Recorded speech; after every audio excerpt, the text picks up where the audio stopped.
Yeah, because I'm in the shower with no makeup, so. But we will be doing a makeup tutorial after this, so. So yeah, we are back now. And hi Robert, how are you doing?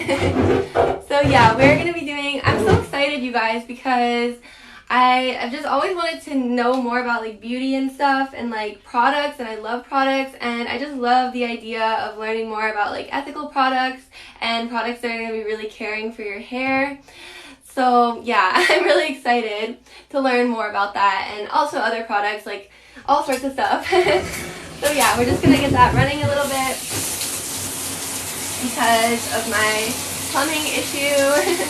Well, it's not really that bad. I think it's more that it was a plumbing issue, but now it's like a now it's more of a shower filter issue, which really sucks. But I like to just like be able to turn the water on and then like be able to like be under the water without having to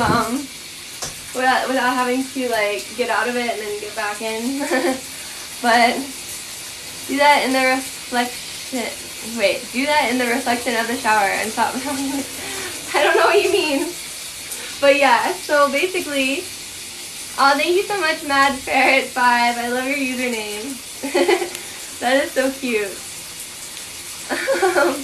Hi, Jalen. Hi, Derek. Thank you guys so much for the follows. So yeah, basically, it's really important. It's really important when you're in the shower to make sure that you are choosing the right shampoos and the right products. And it's also really important to make sure that the products are not only good for your hair, but also like having no bad ingredients. Like literally, it's so important that there's like no bad ingredients. And I'm actually just learned that last night, that there's other ingredients that you wouldn't necessarily think that are bad. And there's a lot of shampoos that are actually advertised as being good, but they have like a lot of stuff in them that's not known very much at all that's bad. So yeah, basically, everybody probably knows, or not everybody, but a lot of people know that like a lot of shampoos have something in them called sulfates. So basically, there's a lot of shampoos that are advertised as having no harsh sulfates, but there's other ingredients that I noticed, and I'm still on this process of learning as well. So I will have more information for you guys soon, but I did notice that there's other ingredients, like in this particular shampoo, for example, it has something called sodium C14-1611 sulfonate. So I did hear that there's something like that, like there's other products that come from sulfates, and when it sounds like sulfate, like sulfonate for example, that sometimes, like this other one too, disodium lauryl sulfonate. So like there's some weird ingredients in there. And basically, sulfates are really bad, and there's also like, what is it, ammonia? No, there's that stuff, what is it called, formaldehyde. So yeah, formaldehyde is also really bad. And there's actually some other ingredients that kind of produce formaldehyde in your hair, so that's also really bad. But basically, one of the things that's also really important, as I was saying, is to make sure that it's vegan and cruelty free. And it's also important to turn the water off when you're not using it. So in between, since I like to take a lot of time when I'm washing my hair and be really loving and gentle with my hair, I really like to turn the water off so that I can have all that time just to focus on my hair. So basically what I like to do after it has been completely detangled gently from the bottoms up with my detangler brush, I like to, it's right here you guys. It's like a little table that we could have here, but anyway, there we go. Now we have like a little table with some of the products, but anyway, then I don't fit in it. So So yeah, anyway, so after the hair has been gently detangled from the bottoms up, when it was dry, I like to take it over here and just bring it over to one side, and I'm kind of repeat some of these steps just so that nobody misses anything. But yeah, so it may have gotten tangled a bit again in the meantime. So if it did, no problem. I already detangled it, so it's only going to be slightly tangled again now that it's wet.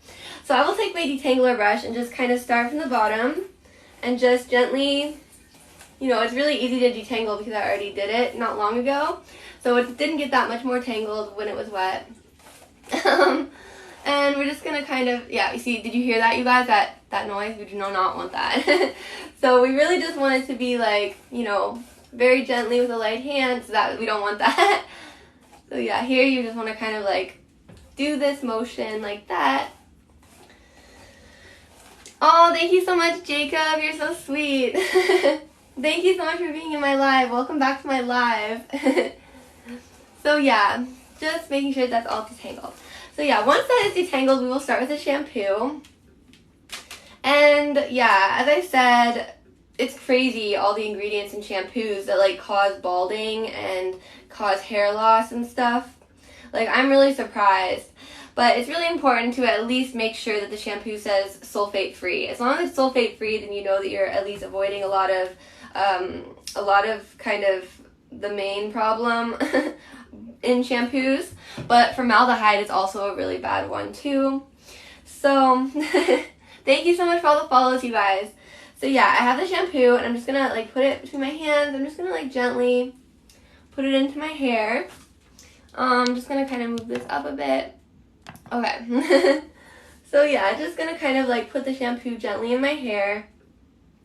And I love to use a lot of shampoo. It's just like with the, so yeah, when it comes to balding, basically, one of the things that's really important that is not talked about enough is how gentle you are with your hair. So, as you can see, I'm like being super gentle with it. I'm just kind of like, you know, not ripping any hair out. Basically, you don't want to rip hair out before it is meant to be ripped out. And you also don't want to have sulfates in your shampoo. Particularly because once you have hairs that have been pulled out and there's like a kind of like a hole in your scalp where the hair was and like the new one's supposed to grow back. But with sulfates, I don't know if you guys knew this, but if you look at your dish detergent, like if you go into your kitchen and you look at your dish detergent, like you will look at the ingredients of that dish detergent and it is actually really similar to most shampoos, where the first ingredients are like, you know, water and then sodium lauryl sulfate. So that is why so many shampoos are starting to come out with like sulfate-free shampoo and stuff.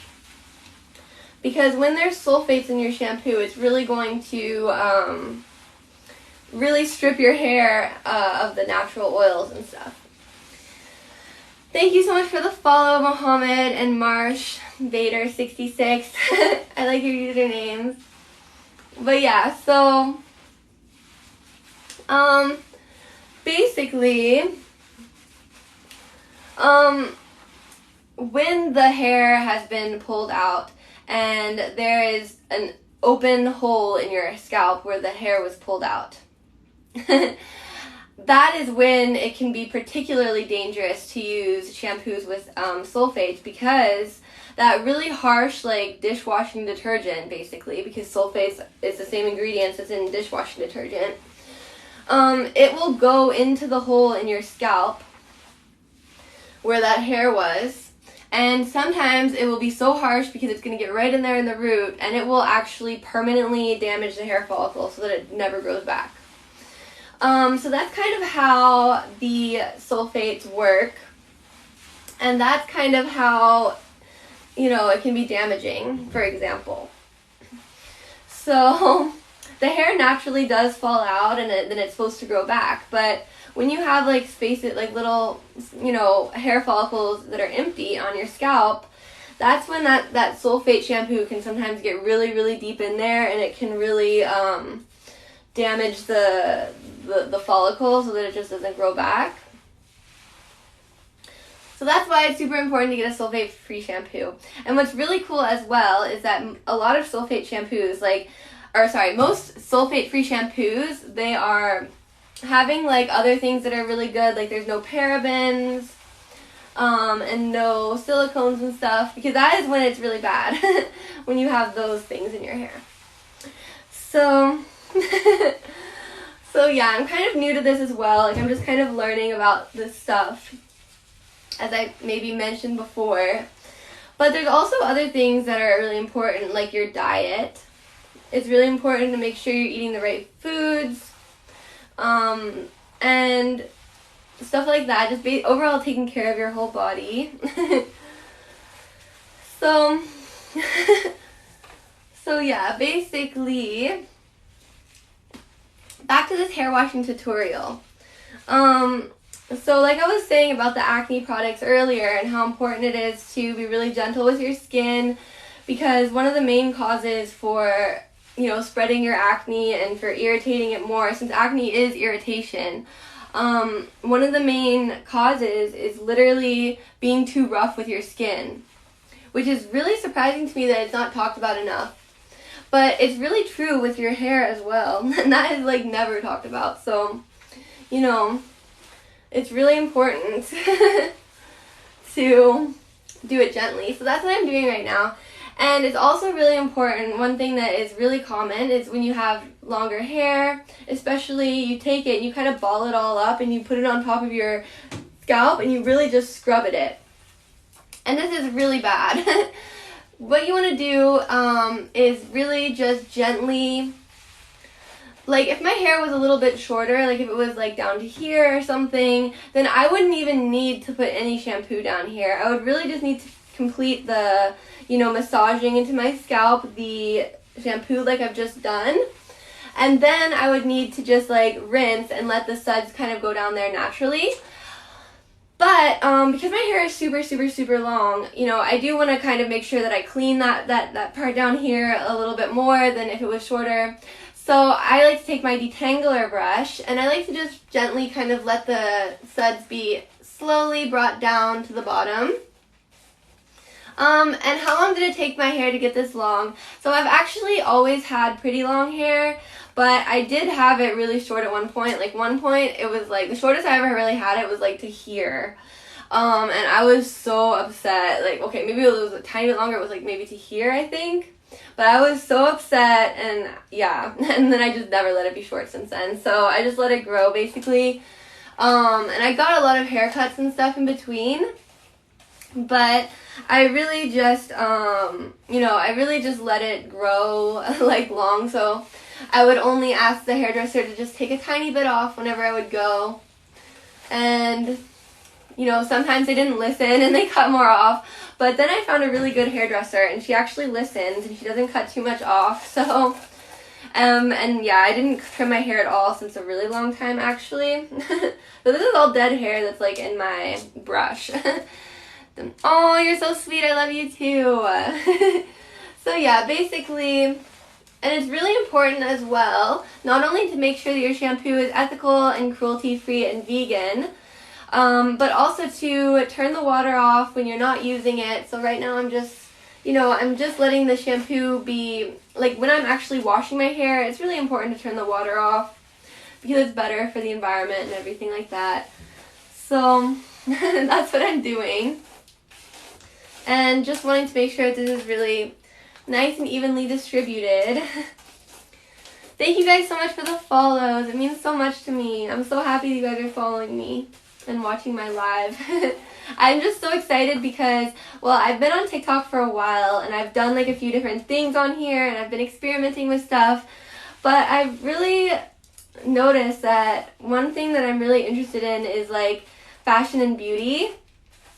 So, basically, I wanted to have a channel specifically for that. So that is what this channel is. It's just a fashion and beauty channel, and I've only been live on here a few times now. So I'm just kind of experimenting with it. And, but I've noticed also that, well, I've learned that there's a lot of things in the fashion and beauty industry that's kind of, non-ethical. And that really just kind of, yeah, it just kind of like grossed me out like when I realized that, and I kind of don't want to buy